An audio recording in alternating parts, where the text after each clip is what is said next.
अस्सलाम वालेकुम। कैसे हैं आप सब? उम्मीद करती हूँ कि आप सब ठीक होंगे, खैरियत से होंगे। ये आज मैं मीठे इन्हें कहते हैं, आप पता नहीं अपनी ज़ुबान में इन्हें क्या कहते होंगे। ये देखें, ये बहुत प्यारा फल है ना बड़ा जूसी, ऑरेंज की तरह इसके पल्प्स होते हैं, लेकिन ये मीठा होता है।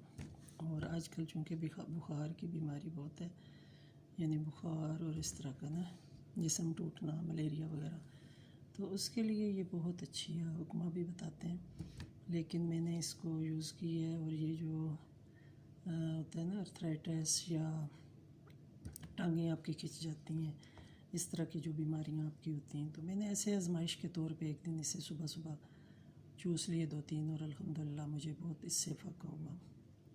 मैं वो चीज़ आपको बताती हूँ कि जिससे बहुत फ़ायदा होता है, और मैंने आजमाई हुई होती है या किसी ने मुझे बताई होती है कि ये अच्छी है।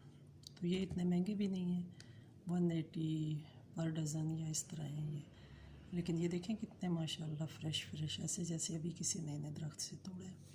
तो ऐसी चीज़ें अब में खानी चाहिए जो जिस सीज़न का जो फ्रूट होता है ना, ये नबी पाक सल्लल्लाहु अलैहि वसल्लम की हदीस भी है कि जिस सीज़न का जो फ्रूट है, बेशक वो सस्ता है, हम जिसे बहुत चीप समझते हैं कि ये बड़ी सस्ती चीज़ है जी, ये महंगी खाएं और ये करें वो करें, तो उसकी निस्बत जो चीज़ सस्ती है वो आपकी सेहत के लिए बहुत अच्छी है। और बुखार में ये टाइफाइड है या वैसे आपको बुखार है या मलेरिया है, तो उसके लिए ये बहुत बेनिफिशियल है। तो उम्मीद करती हूँ कि जो चीज़ मैं आपको बताती हूँ उस पर आप अमल करेंगे, और दुआओं में याद रखिएगा।